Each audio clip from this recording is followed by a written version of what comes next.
Hello and welcome to Bargain and Subscription Gaming. My name is Rich. Today we're going to talk about Disco Elysium.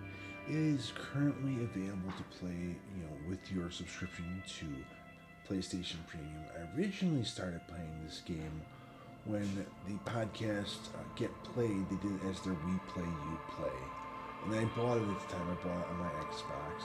But I did get it on sale, so it was a bargain game.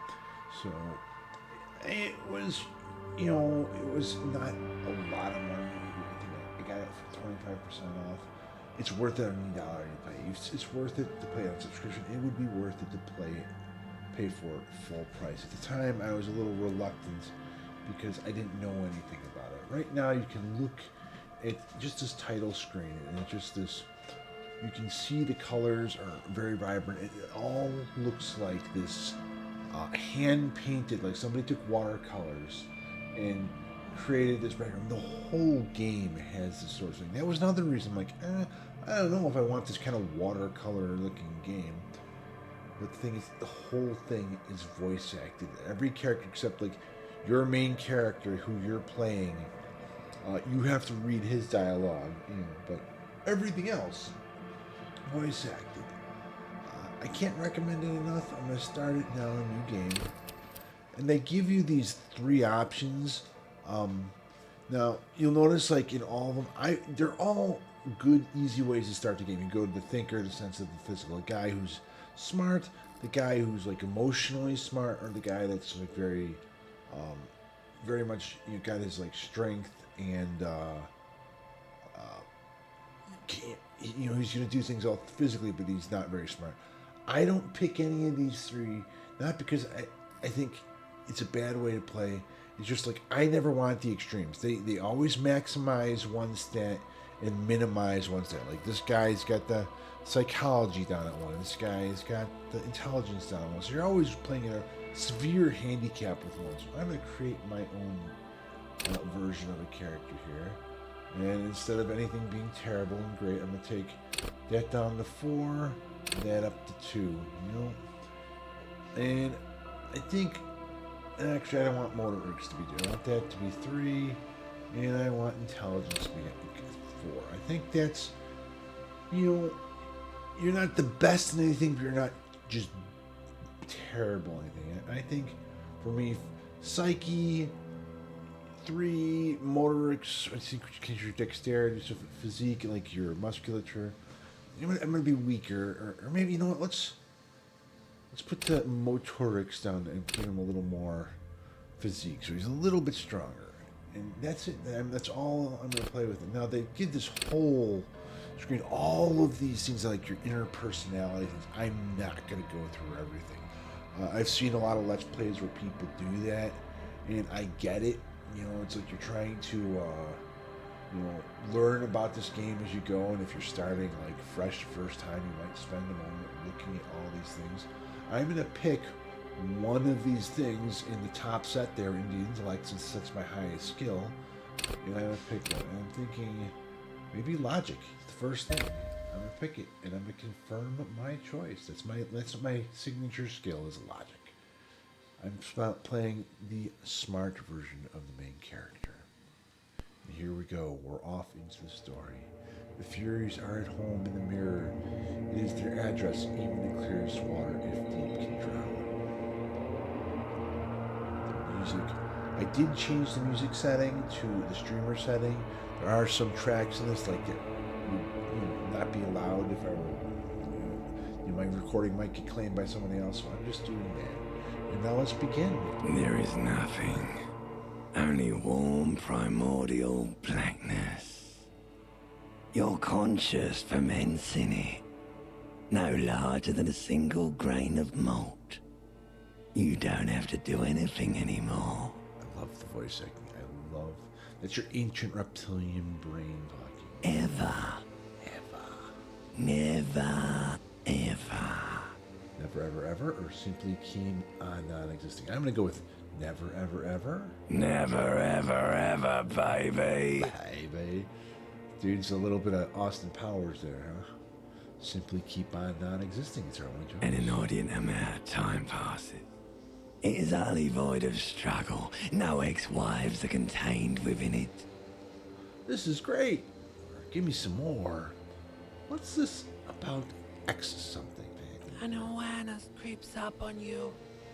A mass lies hidden in your dead angle, soaking in some lurid acidic sauce. It's bloated and shameful. A ball of meat surrounding you. This is a terrible line of questioning, and it will only lead to more awareness of the meat thing. Anything. I think I do want to know about the X something. Ex-love. Ex-tenderness. It is foolish of you to resurface to the loss. Not after all the damage you suffered to get here. Some of it irreversible. Stay. Sail with me through the abyss of pelagic zone. That had to be hard, like just some of the dialogue in this, to have to like read all that and act it. No, I want to get off now. I like pain and burning light. I want things from people who don't want to give them to me. That sounds about right, a little bit Do stupid. you really? I do. Let me off. Don't be naive, of course not. Let me sail the inky blackness into the No, I'm not going to do. Let me off. You wouldn't like it if I told you what was back there. Why'd you think you had to bludgeon yourself into oblivion? Or did you not sense yourself marinating? Poured so much on yourself. Got a bit carried away, did we, Chef? Fear and apprehension. You should ask what's out there first. This is another one of your personality traits talking here. Inland Empire saying, you know, wait, did I do this to myself? Tell me what's waiting for me. I don't care. I'm an idiot. A brave idiot. Wait, did I do this to myself? Yes. Your one disco mother. Tell me what's waiting for me. There's this giant ball there. And evil apes. And the evil apes are juking it out on the ball. You're one of them. I'm an evil ape. It's basically all just evil apes juking it out on a giant ball. How big is the ball, or how small are the apes? How small are the apes? Infinitesimally small. How big is the ball? You can't even make out it's a ball when you're joking it out. It's that large. And is duking it out I keep hearing about? Vying for resources. It's just a stupid expression you picked up somewhere. The part of the presentation you want to take home with you is this. You have to beat the other evil apes in the face. Or you lose. That's sad, or that sounds like something I would like to do. Let's go. Somewhere in the sore, bloated man-meat around you. A sensation. Like a fly to the ointment, your conscience sticks to it. The limbed and headed machine of pain and undignified suffering is firing up again. It wants to walk the desert. Hurting, longing, dancing to disco music. I do definitely want to dance to disco music. Mother, help me. There's a head attached to my neck, and I'm in it. The stench of liquor rises from your mouth, and with it, an ungodly headache.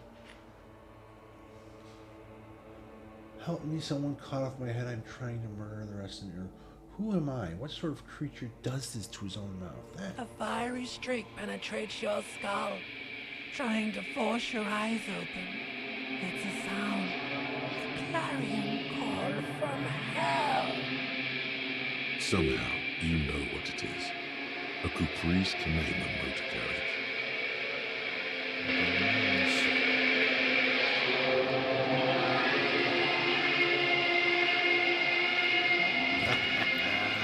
love this so much. The first time I saw it, I'm like, what the hell?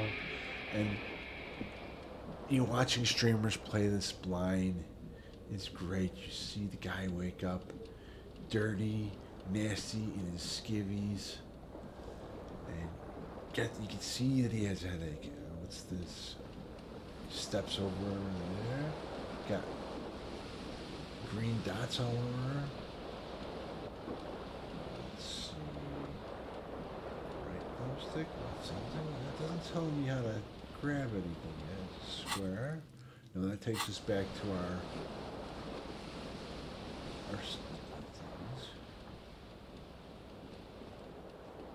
Ah, you highlight it with the thumbstick and then hit X. So if I hit X, you move your right thumbstick. He's walking over there and going to pick out. Take all. Yes, let's take all. Item gained, flare cut trousers. And now there's a little circle about his head. One of his little inner voices wants to talk to me. You hear a jingle. Keys are clinking in the pocket of your flare-cut pants. Well, fish them out. It says, whirling in rags, on the aluminium key ring. There is a single key on the ring. The number 1 is etched on it. It should open the door. Alrighty. Now, let's see. My inventory. So square. R2. There's our pants. It takes away from our savoir-faire. I don't know how. Look at those pants. They're tight around the thighs. Because they're tight around the thighs, they take away from our savoir-faire. But they do add to our electrochemistry because it's tight around the crotch. These golden brown trousers are flare cut. Normal bell-bottom trousers would be boot cut, but these are far from normal. They are someone's piss-soaked, cum-stained party pants. My God, it's player. Guys, player. Alright, let's pick up the bottle. See what it says. The magnum-sized bottle of Commodore Red is empty. Okay, how about what we got over here? You have the tape player. This real tape player is still on, rolling empty. And it kind of gives you an idea. I mean, this world isn't the Earth we know, but like they have tape to tape, reel to reel is kind of the technology of their day. And here's all this tape that's ripped out and put all over the floor. This all looks hand painted, absolutely beautiful. What's this? Ceiling fan with a tie hanging up. This fan has 2 chain pull switches. One ends in a tiny fan, the other in a light bulb. A truly horrific necktie has somehow attached itself to one of the blades. Let's pull on the fan. The blades come squeaking to a halt. It should be easier to reach the tie now. And now let's see, our chance of grabbing the tie has jumped up by a lot. Before it was very low, but now we have a decent chance of grabbing our tie. You swoop up and catch the tie. Snap. It's released from the blade. What you have in your hand is a truly hideous necktie with 4 or 5 different patterns. The knot reminds you of a noose. Okay, I'm gonna leave because I know what happens if you mess around too much with it. Look at that, look at the tie on without a shirt. Our guy is classy, so classy. And we can look at our inventory, go right trigger over, and go to the necktie. Horrific necktie, +1 to Inland Empire, vivid imagination. This necktie is adorned with a garish pattern. It's disturbingly vivid. Somehow you feel as if it would be wrong to ever take it off. It is your friend now. You will betray it if you change it for some boring scarf. Oh, we wouldn't want to betray our necktie, would we? Now look at this. Here is our coat laying on the couch. Let's grab our coat. Take. Get that green. Look at those patches. Shall we read the description of that too? I know it's like taking up a lot of our time, but you know, that's just the descriptions are part of kind of learning this game, kind of the joy of this game. Everything. It's a disco ass blazer, +1 of Spirit Decoros, halogen watermarks. Looks like someone skinned this blazer off some long extinct disco animal It has an enigmatic white rectangle on the black back and the right sleeve. So they're just rectangles. Just that is somebody's idea of, artsy. And here we have a tub, bottles of beer and sweet liqueurs in the tub. There is our shirt. Let's take it. All right, white satin shirt. +1 to conceptualization, a real statement to wear. -1 to suggestion, unsavory odor. This white satin shirt used to be fancy. It used to really catch the light. Now it smells like someone took a piss in the armpits. We are a classy individual. There is a mirror. Is that the mirror? Yes. A mirror hangs above a bent and broken sink. In a fierce discharge of masculine energy, someone has ripped half the faucet off. Hot water sprays from the base, and steam covers the mirror. You cannot see yourself, just the outline of a man. Just the outline of a man. Suddenly, you realize you have no memory of the face that awaits you there, underneath the soft vapor. Really nothing? Wipe the mirror. No way, I'm not doing this. I'll say really nothing. Really? Really, all recollection of the person you are, the people in your life, and even the world you're in has drowned in a sea of blood alcohol. This was no mere night of drinking. It was a deluge of world-ending proportions. I love this. If you've never had any sort of problem with substance, ever been a drinker, or have any past with sort of stuff, some people might say, this is exaggeration or silly, but no. Maybe not the amnesia, but like a lot of descriptions are really great. Let's wipe the mirror. As you slowly reach your hand towards the surface of the mirror. Abort. You clearly have not thought this through. You won't like what you see there, and you will never unbecome it. I don't care, still want the mirror. Maybe I should touch it first to make sure there's nothing wrong with my face. Yeah, there is definitely something wrong with it. What's wrong? Where to even begin? There is the bloatedness, then the swollenness. It's like there's an upholstery of alcohol underneath your skin.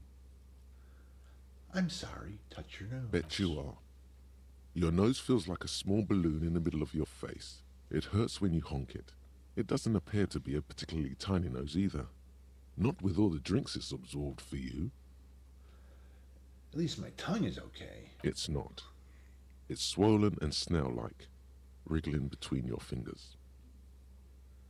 I'm scared. I want to stop doing this. Don't be scared. It's only your face. It's not like anyone's going to see it. Wipe the mirror out. Behold. Look at him. Look at him. Oh, what a reveal. It's such a great reveal. And then your picture down in the bottom left-hand corner there, suddenly it reveals. It's great. I love You it. have no idea who this thing is, do you? Dear Lord, help me. What is this? Of course I do. It's some kind of superstar. I think I'm a superstar. This is the face of a late-stage alcoholic. Too late. You clearly have rigor mortis on your face. Or wait, is that an expression? Are you trying to make an expression with that face? Why? I'm not making it. The face is making itself. I have no idea why. It's just is. I have no idea why. It's there. It's just. Please is. stop. It's horrible. You're scaring yourself. Okay, try to Oh stop. my God. You can't stop. It's like it's not even voluntary anymore. You have worn that grin into your face and now it won't come off. What does it even mean? What is the emotion you're trying to convey? Superstardom. God, I don't know. It's indescribable. I think it's supposed to look suggestive. I'm afraid it's meant for the ladies. I'm insinuating that I'm vaguely sympathetic. I think I'm sort of pulling off too, in a sad has-been kind of way. There's no charm to it. It is an expression of pain. I think it's supposed to be suggestive. Please promise yourself you are not going to try it on any of the ladies, whatever happens. Okay, I promise. You liar. You can't even tell the truth to yourself. Go ahead. Try something.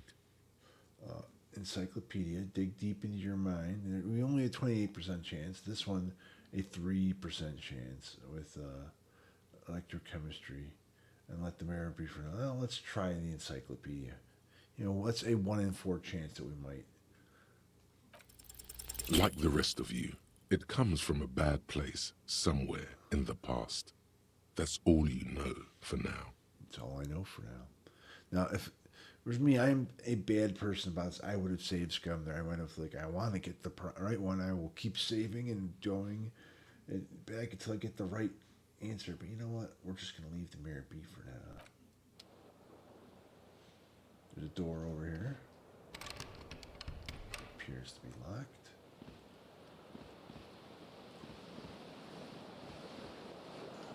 What's this over here? The window. The window stands broken in its frame. Cold wind blows in. Look out. Visual calculus. We have an 83% chance because, you know, we're smart of figuring out what happened here. The shards face outward. Whatever broke this window came from the inside. Did I break it with my own hands? Look at them. A fine web of scarring covers the back of your right hand, but none of it is recent. What did this then? More likely a projectile than a held object. There are no fragments on the floor from pulling a tool back in after impact. Assess the size of the impact. It is too large for a bullet, yet too small for a piece of furniture. You're looking for something heavy and larger than your fist. Like the green shoe that's on the hat rack in the corner, which, coincidentally, is missing its friend. Congratulations, you smashed the window with your own shoe. Now you only have one. If you're lucky, you can still find the other on the balcony outside. The door to it should be outside your room. Maybe it wasn't me. I should go and get the shoe. I don't need anyone. I should go and get the shoe. The cool wind gushes in. Your toes curl up from the cold. Now, see, there's a little dot over the little book there in the bottom right-hand corner. Let's see. Book. We have a quest now to find your other shoe. That is our quest. Let's grab the one we do have, though, first. Take. Item green. Green shoe, left foot. Green shoe. The green crocodile leather shoe is a high heel and a chrome embellishment. It fits your foot perfectly now. All that remains is to find the other shoe.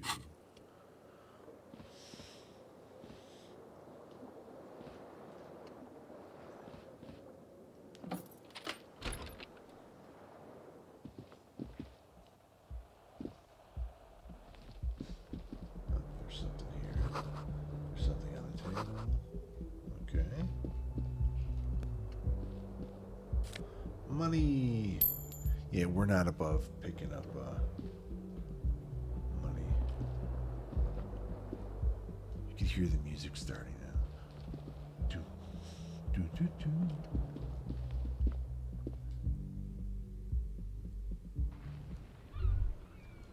We have a thought.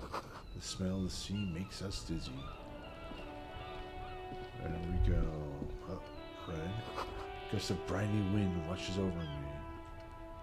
Shoo. Pick it up. See if you change the description of it. They +1 to composure, awesome watchtower here, and -1 to savoir faire. Heels ridiculously high. They may have lost some of their luster over the years, but these green crocodile shoes fit me perfectly. Look at our guy. Look at him. He's a mess, isn't he? There they both are. Two identical shoes, both copiously green and indiscriminately snakeskin, reunited on your feet, like two baby crocodiles. How do they fit? Good, they're balanced, comfy. Feels like the only good thing about you right now, truth be told. All right, let's go back in and talk to that young lady we saw on the balcony.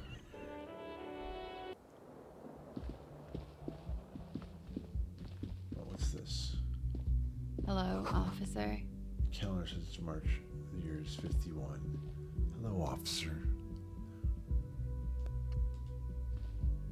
The young woman raises a cigarette to her lips.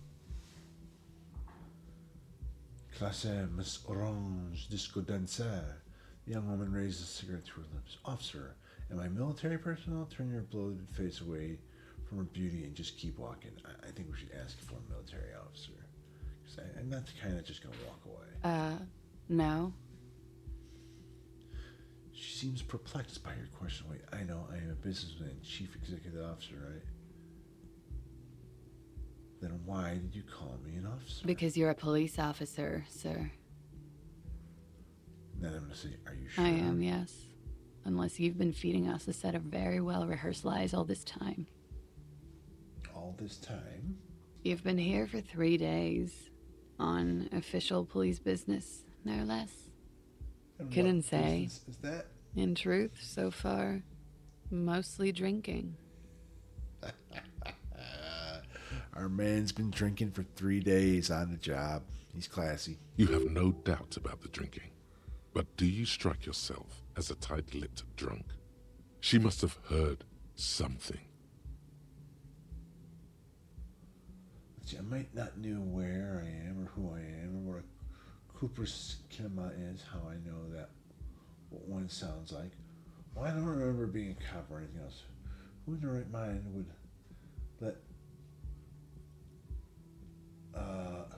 mind would let me be an officer? Suggestion, challenging, try the expression on her. 17% chance. No. Who in their right mind would let me be an officer of the law? Don't be so harsh on yourself. They let almost anyone be a police officer. I might not know who I am or where I am. She nods.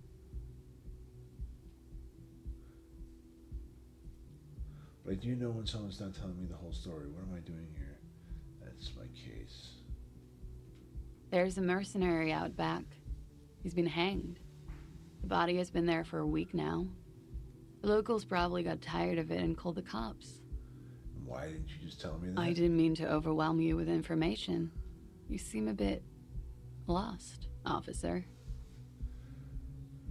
Why don't I remember being a cop or anything Could it be else? because of the drinking? She raised an eyebrow. I'm not going to try the expression, it's low, and it just seemed like a bad idea. I should leave and get going now. Of course. Be careful, officer. They don't like the police around here. She looks back at you, a light glinting off her eyes. Goodbye.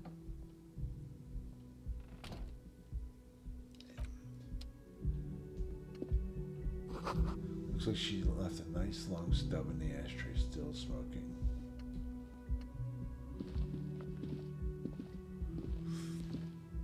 Let's see, we're at 28 minutes. How about before we head downstairs, you know, as intros go, we haven't really done anything in the game yet, but we've seen the art, we've seen what a terrible man this character is and what he's done to himself. And just been given all this wonderful narration. Just every aspect of this game is narrated by, I believe one guy does like all of the inner voices, and he does such a really good job with that. And you know, if you guys want to watch more of this, I'm gonna do at least a 1 second episode right now. But if you want to see more, if you want to see this gameplay go further, let me know in the comments. And you know, if I will see you all later, and keep playing those cheap games.